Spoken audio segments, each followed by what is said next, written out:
Hey guys, today we are going to go over the best cards for each position in NHL 23. I like to do these videos every couple weeks to kind of reset some things and just go over and give a guide of the best cards that are in the game currently to chase if you are looking for one. Maybe this will, break a tie if you are trying to decide between a couple. I do want to mention I don't include the fantasy cards because A, they're just impossible to obtain now, and obviously they are all the best, are all 99, so just want to get that out of the way. Also, remember guys, this has nothing to do with value. This is straight up just the best cards currently at each position, in my opinion. Again, this does not mean that I think that no matter what, these are the best cards for everyone. These are just the ones that I find to be the best, and again, if this is more for players that are just looking for a guide. If you have a card that you enjoy that is playing better than some other cards for you, use those as always. All right, let's get into it. All right, let's start with right-handed wingers, and I still think this 92 Gordie Howe cracks the top 4 simply because Gold Unstoppable Force is such a fantastic ability in NHL 23. Close quarters is incredible for forwards. I even don't think that truculence is necessary on forwards, but at 99 body checking, like, that's fine. 92 skating in terms of speed and acceleration is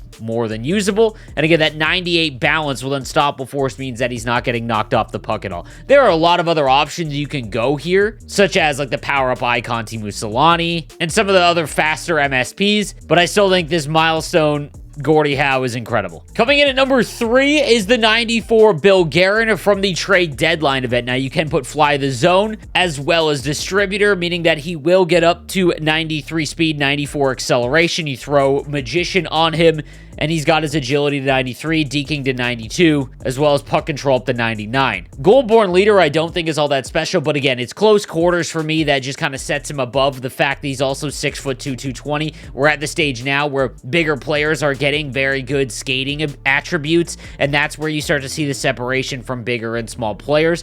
There is a reason why the best players in the world all go for bigger players, and it's simply because you just can't knock them off the puck. No Contest is also a really usable ability, and Truculence, again, I don't think it's necessary on forwards, especially when you consider he's 6'2", 220 with 95 body checking, but I do think that he is the third best right-handed winger in the game. Coming in at number 2 among right-handed wingers is still the early Mario Lemieux, the 94 overall. Tomorrow, at the time of this recording, he will go up to 95, which means he will get a skating increase where he will get to 98 speed, 96 acceleration, so maybe things change there depending on the other synergy that he unlocks.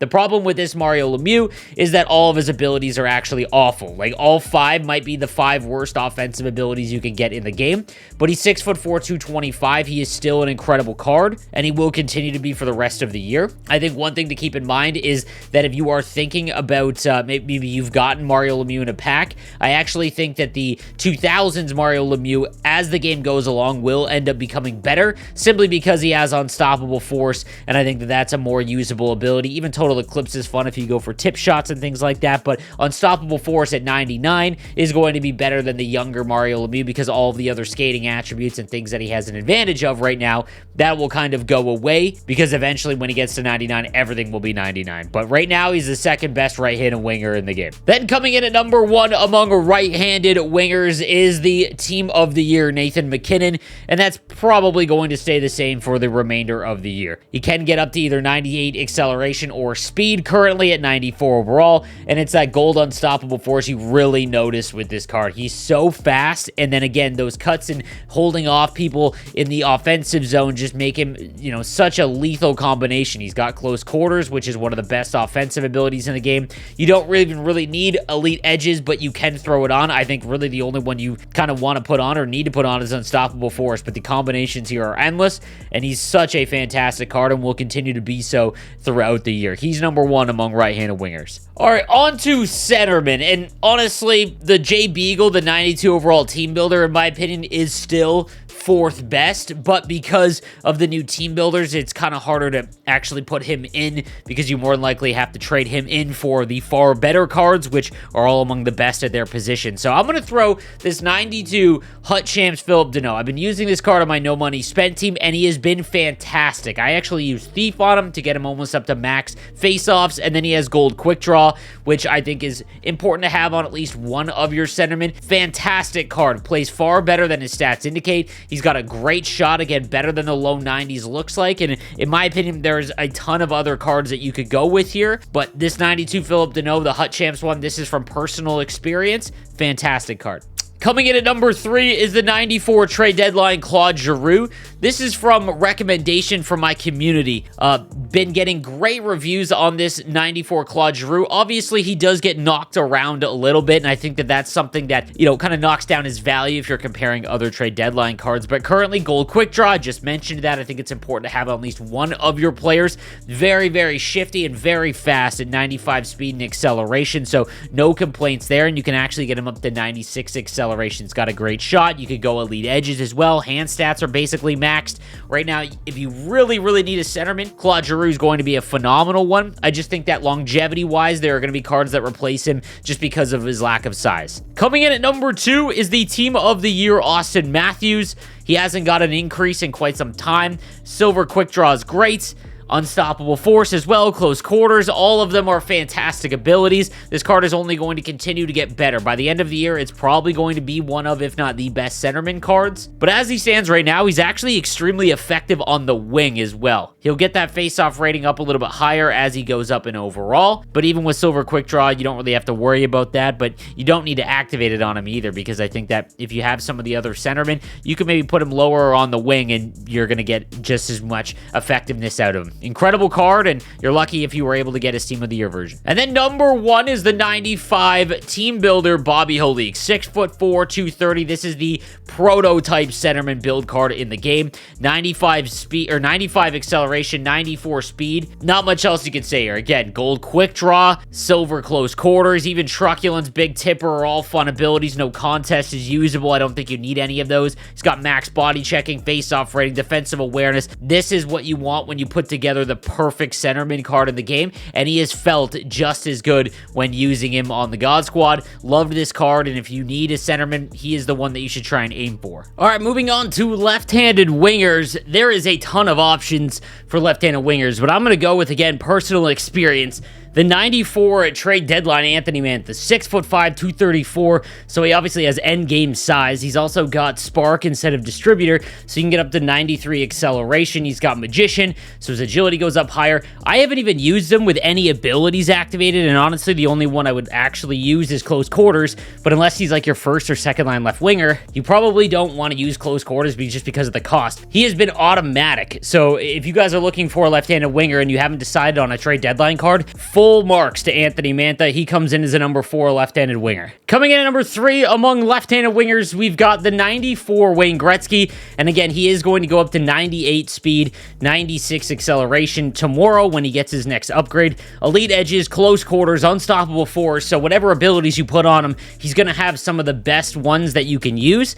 I think as the game's gone along, he's lost his super big advantage that he had over almost everyone in the game because of Unstoppable Force and Elite edges, and now there's a lot bigger cards that are also very quick and whatnot, but still, one of the most effective cards that I've used all year round, and should definitely be a card that you chase in the Edmonton Oilers Wayne Gretzky. Coming in at number 2 among left-handed wingers, it's the Team of the Year Connor McDavid. This is one of the best cards in the game for the remainder of the year. At 95, he already has 99 speed, acceleration, and agility. His shot is almost maxed out. His hand stats are maxed out, and he's going to get a massive jump in body checking and face-offs and everything like that because of how many attributes are already at 99. Remember, to go up to 96 and 97, you can't increase everything by +1 anymore because there's so many attributes that are 99. Has Unstoppable Force, Close Quarters, and Elite Edges, so same situation as Gretzky. This has been one of the best cards in the game all year round. His low far side shot is absolutely automatic, an incredible card, and should have been the one Team of the Year that you tried to make sure that you got no matter what.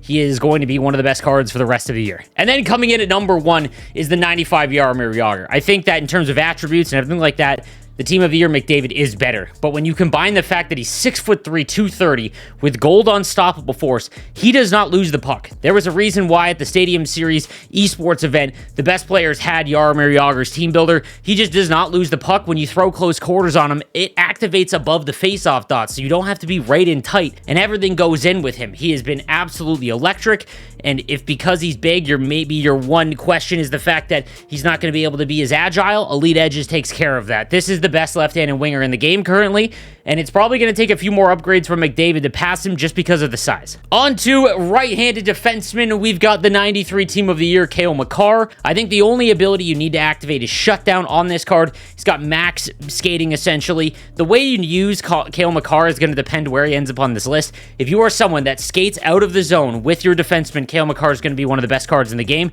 Because he is so fast, you can get through pretty much everyone's neutral zone defense if you break the puck out with him in a straight line, essentially, or even a diagonal. So one of the best cards so far. I think the only knock that he has is his defensive ability in terms of hits, but he hits very hard for a defenseman that's only 5'11", 187. You have Shutdown on him, and that activates on more than just the rush, so it acts as a mini truculence. One of the best cards in the game, again, for the remainder of the year. In my opinion, coming in at number 2 is still the 92 Shea Weber. 6'4", silver truculence, and 92 speed and acceleration. That's all you need. He has been one of the most dominant defensemen that I have used, and it's simply because anytime that you get close to Shea Weber in the defensive zone, he will throw you into the neutral zone. It's absolutely nuts. It's absurd. There will be better defensemen, but I think it's extremely safe if you want to make the all-star Shea Weber still. He is going to be effective for a very long time just because of the truculence ability. And then coming in at number 1 is the 95 team builder, Jeff Bookeboom. He has been probably the next most impactful card to go up against other than Yager. And again, he can go up to 94 acceleration, 93 speed, 6'5", 231 gold truculence. That's all you need. Like, he is going to be, you don't even need to go to the next set of team builders on defense. You could use this card for the rest of the year, and there's not going to be many cards in the game at all unless they have gold unstoppable force that are going to be able to hold onto the puck when Jeff Bookeboom goes to bump you or hit you